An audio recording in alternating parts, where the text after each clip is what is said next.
ये सवाल ही नहीं कि हम मिलाद मनाते हैं, ये बताइए कि मिलाद क्यों ना मनाएं। आप कोई एविडेंस है इन कुरान, कुरान के अंदर मना है? जवाब आता नहीं। अहादीस मुबारका में मना है? जवाब आता नहीं। क्या सहाबा किराम रिदवानुल्लाहि ताला अलैहिम अजमईन ने मना किया? जवाब आता नहीं। बड़ी अजीब गरीब बात है कि आप मना करते हैं। अच्छा जनाब ये देखिए कि मैं बड़े सादा अल्फाज में बताना चाहूँगा कि इस्लाम क्या है। इस्लाम 4 चीज़ों पे मुश्तमिल है।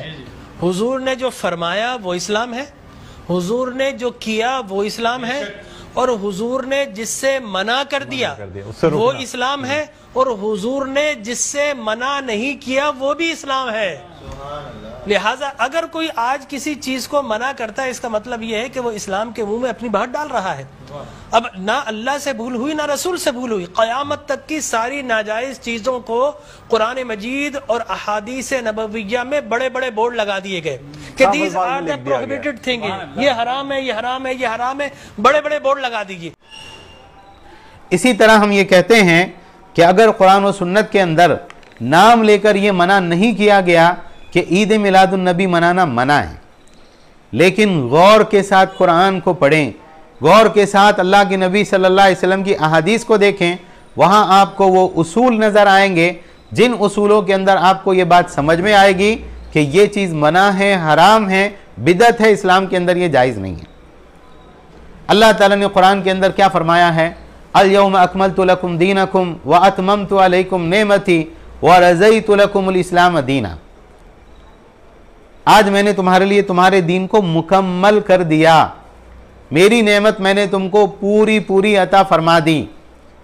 जो चीज़ मुकम्मल होती है उस चीज़ में इजाफे की गुंजाइश नहीं होती। अगर आप उसमें इजाफा कर रहे हैं इसका मतलब यह है कि आप उस चीज़ को मुकम्मल नहीं मानते।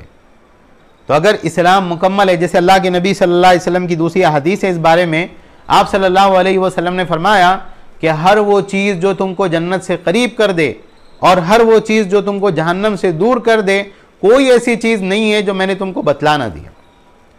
तो अल्लाह के नबी सल्लल्लाहु अलैहि वसल्लम ने जब हर चीज़ बतला दी तो क्या उन्होंने ईद मिलादुन नबी मनाने के लिए हुक्म दिया, तरगीब दी? इसका जवाज़ अल्लाह के नबी सल्लल्लाहु अलैहि वसल्लम ने बताया? अगर नहीं बताया तो हम आप ही की ज़बानी पूछते हैं, ना अल्लाह से भूल हुई ना रसूल सल्लल्लाहु अलैहि वसल्लम से भूल हुई, अल्लाह और उसके रसूल ने इसकी तरगीब क्यों नहीं दी? दुरूद पढ़ने का तरगीब अल्लाह ने दी कुरान में, इन्नल्लाह व मलाइकतहु युसल्लूना अलन नबी या अय्युहल्लज़ीना आमनू सल्लू अलैहि व सल्लिमू तस्लीमा। अल्लाह के नबी सल्लल्लाहु अलैहि वसल्लम ने अपने सारे हक बताए, अपने अहले बैत के बारे में लोगों को ख़बरदार किया। तो अल्लाह के नबी सल्लल्लाहु अलैहि वसल्लम ने ये इतनी बड़ी बात लोगों को बताई क्यों नहीं कि तुमको हर साल इस दिन को बतौर ईद के मनाना ज़रूरी है। इसी तरह से आप देखें आयशा रज़ियल्लाहु तआला की हदीस है, 2 हदीसें हैं। आप सल्लल्लाहु अलैहि वसल्लम ने फरमाया, दोनों की रावी हज़रत आयशा रज़ियल्लाहु तआला अन्हा हैं और सही मुस्लिम की रिवायात हैं। आप सल्लल्लाहु अलैहि वसल्लम ने फरमाया, मन अमिला अमलन लैसा अलैहि अमरुना फहुवा रद्दुन। जो कोई ऐसा काम करे जिस पर हमारा हुक्म नहीं है, हमने नहीं हुक्म दिया उसका, हमने उस बारे में लोगों से नहीं कहा, फहुवा रद्दुन, तो उसका ये अमल मरदूद है, अल्लाह ताला कबूल नहीं करेगा, क़यामत के दिन उसके मुंह पर फेंक कर मार दिया जाएगा, उसका वो अमल रिजेक्ट हो जाएगा। और दूसरी हदीस में हज़रत आयशा रज़ियल्लाहु तआला अन्हा अल्लाह के नबी सल्लल्लाहु अलैहि वसल्लम से नकल करती हैं, मन अहदसा फी अमरिना हाज़ा, जो हमारे इस दीन में, हमारे इस मजहब में कोई नई चीज़ ईजाद करे, मा लैसा मिन्हु, जो उसके अंदर नहीं है, फहुवा रद्दुन, तो वो ज़्यादती मरदूद है, वो ज़्यादती अल्लाह ताला कबूल नहीं करेगा बल्कि रिजेक्ट कर देगा।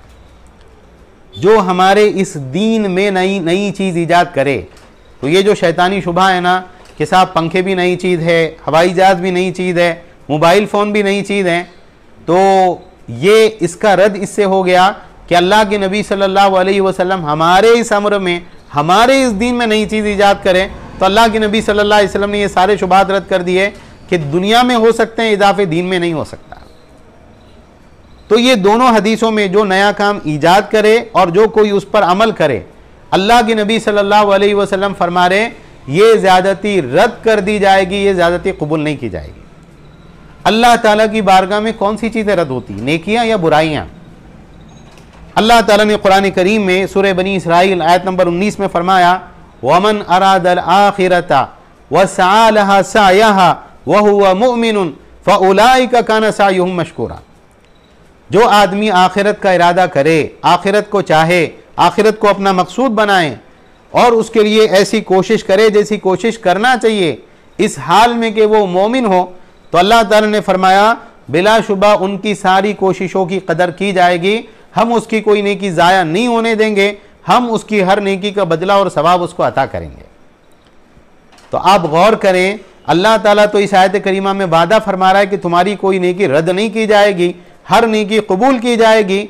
और अल्लाह के नबी सल्लल्लाहु अलैहि वसल्लम इन दोनों हदीस में जो हमने हज़रत आयशा रज़ियल्लाहु तआला के हवाले से जिक्र की, जो सही बुखारी में 2697 नंबर पर और सही मुस्लिम में 1718 नंबर मौजूद है, अल्लाह के नबी सल्लल्लाहु अलैहि वसल्लम फरमा रहे जो कोई हमारे इस दिन में ऐसा काम करे जिसका हमारा हुक्म नहीं है, ये ज़्यादती रद्द है। तो अल्लाह के नबी सल्लल्लाहु अलैहि वसल्लम ने बता दिया कि ये नेकी नहीं है, ये बुराई है। एक इंसान गुनाह करता है, शराब पीता है, जिना करता है, चोरी करता है, वो अपने उस गुनाह को गुनाह समझता है। लेकिन अगर एक आदमी कोई ऐसा काम करता है जो नेकी नहीं है और उसको नेकी समझकर इस्लाम समझ के करता है, वो दर हकीकत अल्लाह की शरीयत में तहरीफ करने वाला है। भाई एक आदमी है, वो चोरी करता हुआ पकड़ा जाए, गवर्नमेंट उसको कम सज़ा देगी। लेकिन अगर एक आदमी के बारे में ये मालूम हो कि इसका नकली नोट छापने का कारखाना है और नकली नोट वो मार्केट में सप्लाई करता है, उसके खिलाफ कौन से केसेस लगेंगे हम सबको मालूम है। तो दुनिया की किसी चीज़ में आप इजाफा नहीं कर सकते। आप गवर्नमेंट को ये नहीं बोल सकते ये कानून हमको बहुत अच्छे लग रहे ना, ये कानून भी होना चाहिए। आप डॉक्टर से ये नहीं बोल सकते कि भाई नहीं आपकी तिब में ना मैं फला चीज़ों का इजाफा कर रहा हूँ। तो आप दुनिया की चीज़ों में इजाफा नहीं कर सकते। अल्लाह के दीन में आप एक पूरी की पूरी मुकम्मल ईद का इजाफा कर रहे हैं, सोचना चाहिए इस बारे में। तो बहरहाल जो है ये साफ तौर से ये बात समझे कि हम पर वही नाजिल नहीं हुई, लेकिन जिन पर वही नाजिल हुई है उन्होंने उसूली एतबार से मना कर दिया और वो हर जुमा के खुतबे में, हर खुतबे में इस चीज़ से मना किया करते थे, इय्याकुम व मुहदसातिल उमूर, लोगों दीन में नए नए कामों से बचो। फ़इन्न कुल्लु मुहदसतिन बिदा, इसलिए कि हर नई बात जो दीन में ईजाद की जाए वो बिदत है और हर बिदत गुमराही है और हर गुमराही जहन्नम के अंदर ले जाने वाली है। और सहाबा के बहुत से आसार हैं जिसमें बाद सहाबा ने कहा कि तुम इत्तिबा करो और बिदतें ईजाद मत करो, ये तुम्हारा इत्तिबा करना ये तुम्हारे लिए काफ़ी हो जाएगा। और अब्दुल्लाह इब्न उमर रज़ियल्लाहु तआला की बहुत मशहूर और मारूफ रिवायत है, हज़रत अब्दुल्लाह इब्न उमर रज़ियल्लाहु तआला ने फरमाया कुल्लु बिदअतिन ज़लालतुन व इन रआहा अन्नासु हसनतन, हर बिदत गुमराही है अगरचे लोग उसको हसना समझे। तो हमारी खैर खाई है, नसीहत है, गुजारिश है, अल्लाह के दीन के अंदर तहरीफ और तब्दीली ना करें। और जो मोतबर अहले इल्म हैं, जो कुरान और सुन्नत के माहिर उलमा हैं, उनसे पूछिए। अगर आप शुरू से ये सारी चीज़ें करते आए हैं तब भी एक मरतबा अपने खौल से बाहर निकलिए, एक मरतबा आज़ादाना तरीक़े से ये दलाइल का जायज़ा लीजिए, क्या वाकई ये चीज़ इस्लाम है? ये कैसा इस्लाम है जो अबू बकर उमर रज़ियल्लाहु तआला को नहीं मालूम था, आपको मालूम है।